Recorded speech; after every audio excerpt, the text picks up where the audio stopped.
React అయిన విధానం అంతా కూడా అది ఆర్గనైజ్డ్ అనేది కనిపిస్తుంది. దానిలో అనుమానం ఏం లేదు. అంటే ఏదో ఒక విధంగా ఆయన అధిష్టానం దృష్టికి అంటే ఒక్కొక్కరు ఒక్కొక్క మార్గాన్ని ఎంచుకుంటారు. అధిష్టానం తన వైపు తిరిగి మాట్లాడాలి అంటే. సో అదే ఇక్కడ చేసినట్టుగా కనిపిస్తా ఉంది.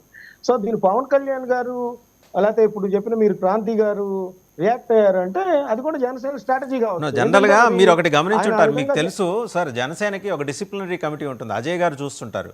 ఆయన అసలు ఇలా పార్టీ అనుమతి లేకుండా ఎవరన్నా ట్వీట్ చేసినా మాట్లాడినా తక్షణం ఆయన ఒక పెద్ద లెటర్ ఇంగ్లీష్లోను తెలుగులోను రెండిట్లోనూ రిలీజ్ చేస్తారు. ఇంగ్లీష్ అర్థం కాకపోతే తెలుగు, తెలుగు అర్థం కాకపోతే ఇంగ్లీష్ వాళ్ళ కోసం అని చెప్పేసి. మరి ఇది ఒకవేళ నిజంగా పార్టీ నియమావళిని అతిక్రమించి క్రాంతి గారు కనుక ఈ ట్వీట్ చేసి ఉంటే ఈ పార్టీకి వచ్చేసి ఉండాలి కదా. అంటే పార్టీ అనుమతి తీసుకుని ఆవిడ పెట్టారని అనుకోవచ్చు కదా. పార్టీ అనుమతి తీసుకొని ఉండొచ్చు, లేదంటే పార్టీకి నిర్ణయాలకు అనుగుణంగా కూడా మాట్లాడి ఉండొచ్చు. ఎందుకంటే ఇప్పుడు మనకు అధికార ప్రతినిధులు చాలా మంది